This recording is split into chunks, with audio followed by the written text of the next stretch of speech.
Kamala Harris became the Democratic nominee for president without actually standing up for election. And this is her website for the 2024 federal elections. It has zero information about what she's actually planning to do. I'd say both of these are problematic because they're anti-democratic. Obviously, in order to become the nominee, you should have the support of your voters. Not letting them have a say on who actually stands for election from their party is obviously not good. And the same thing for this little website. Contrary to her predecessors, she has no policy positions. She has Meet Kamala Harris, a little fluff piece about essentially her life. And that's it. There's the Meet Tim Walz, and the rest is volunteer or give us money. Where are your policy positions? What exactly are you planning to do if elected? Is this one of those bills like Nancy Pelosi said, you have to pass the bill to find out what's in it? I mean, this is ridiculous, honestly. Even Tulsi Gabbard, I remember seeing her website when she's trying to get elected as the Democratic nominee. She had a website, she had policy positions on everything. I thought some were very good and some were not good. I didn't agree with her on everything, and I disagreed vehemently on some things. But at least you knew what you were getting if you voted for her. This is the Trump website. You can go, press platform, and you get his policy positions.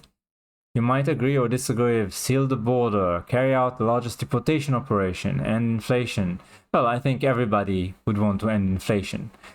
Make America the dominant energy producer in the world.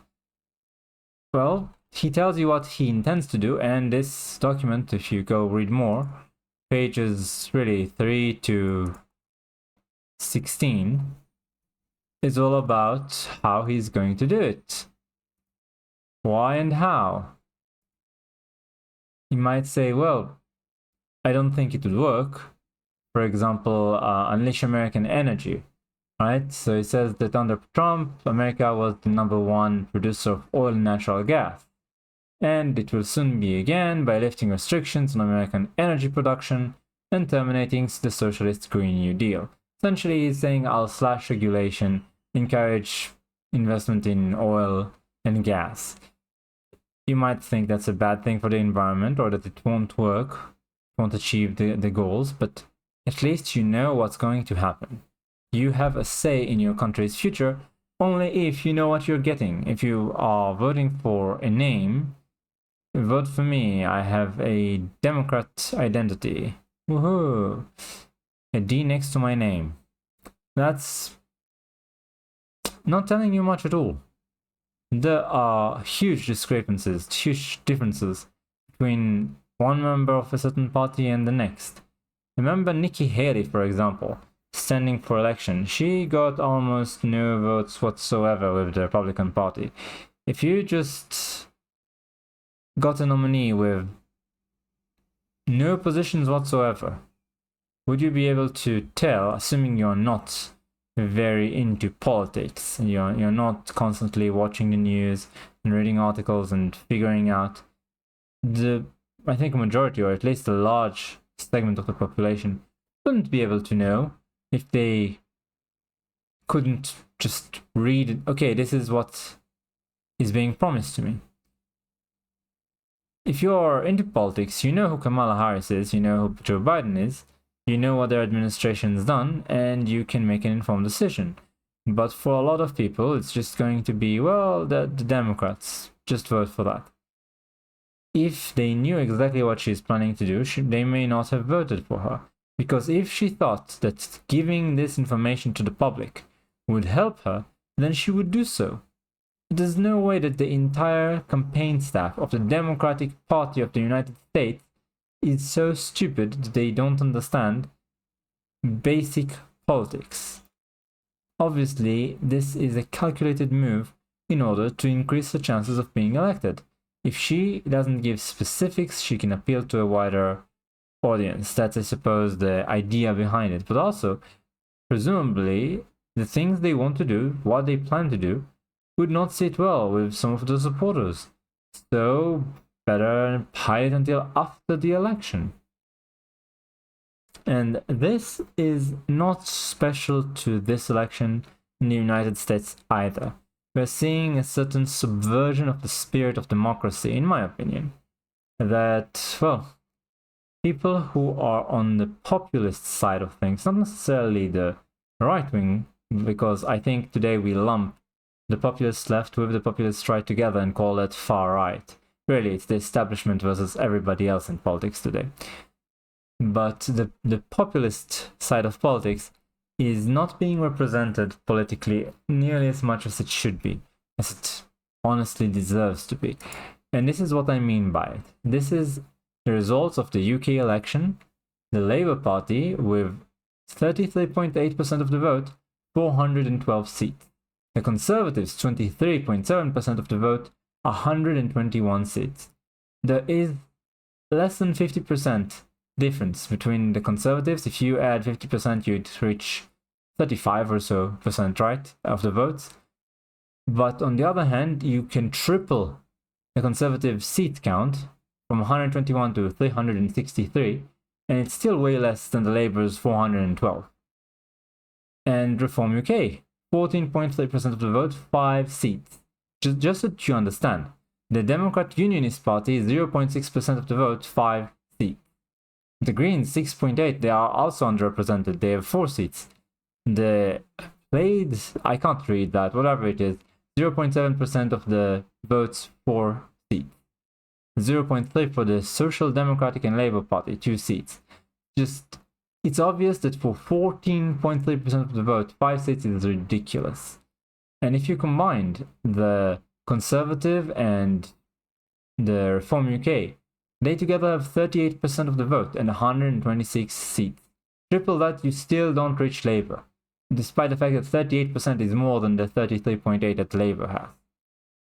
Someone is not being represented here, I wonder who. And that despite the fact that the Conservative Party is part of the establishment. They are the Uniparty. That's why they were rejected. Because they had Boris Johnson, they promised a lot of populist things, like, for example, to do Brexit the way that the people who were for independence, for nationalism, wanted, and they completely botched it. They also increased immigration despite promising to decrease it. And then they kicked Boris Johnson, despite the fact that they didn't have anyone more popular than him. It's not like the party members wanted it. It was the technocrats in charge of the institutions of the Conservative Party. They didn't want Boris Johnson, they kicked him out, held elections. Liz Truss was chosen by the voters, kicked her out in less than a month, I believe, and installed Rishi Sunak without an election, just like they installed Kamala Harris. This is the establishment now. They are anti-democratic. If you look at France, they had elections. Le Pen and her National Front, I believe it's called, National Rally, performed very well in the first round, but then they had, how do they call it? Tactical voting between the left and centrist parties in France. They made an alliance, and then they decided, look, if we split the vote, we're going to lose to the right wing.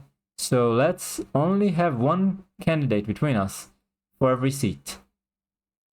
So the only way for Le Pen's party to actually get seats is if they can beat all the left combined, all of the left centrist parties combined. So then they have far less seats than they actually have percentage support in the population. We are seeing this more and more now, and we definitely need a pushback politically, obviously, from the populist side of politics. And I hope that the people who have been voting for them so far stop supporting them if they keep on using these dirty tricks, which are against the spirit of democracy, to take away representation from their political opponents. Used to be that in democracy, your goal is to convince people to support you and vote for you. Now, your goal is to use any means necessary within at least the visible boundaries of the law in order to gain power and prevent the populists from having representation in politics. I think this is a very bad idea for everyone involved, because if people feel they have no representation and that their votes don't count, their votes don't give them an opportunity to air their grievances, then they're either going to give up on the system and disengage, or become, how to put it, rowdy, uncooperative. You know what I mean. And I'm not advocating for it, I'm not threatening it, I'm not saying it's a good thing. I'm saying that I predict this is what's going to happen if we don't let people be represented politically.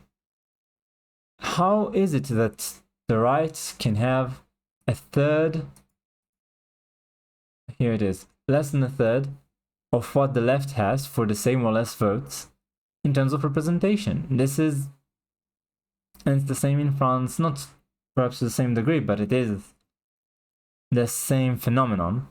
And in the US, you had, I won't even talk about election fairness, because there are a lot of people questioning that. I think there were many polls about how at least a third of the country or more believes that the elections were not fair in the US. And I'm not saying what I think, I'm just saying that a lot of people that are US citizens do not believe that the 2020 election was legit. But without even getting into it, they still changed a lot of laws in order to make mail-in ballot and other forms of no verification voting the norm just before the election. And they also had a very strange media coverage for the election. If you remember, for example, the Hunter Biden story, they claimed it was a Russian hoax, it was misinformation, and they suppressed it. And then afterwards, turns out it was true. And 1 in 10 American and 1 in 10 people that voted for Biden, I believe, was the statistics given in the mainstream press, would not have voted for him if they knew about the laptop story before the election. That alone would be enough. It would have been enough to turn the elections. So I really feel as though it's only ever going one way.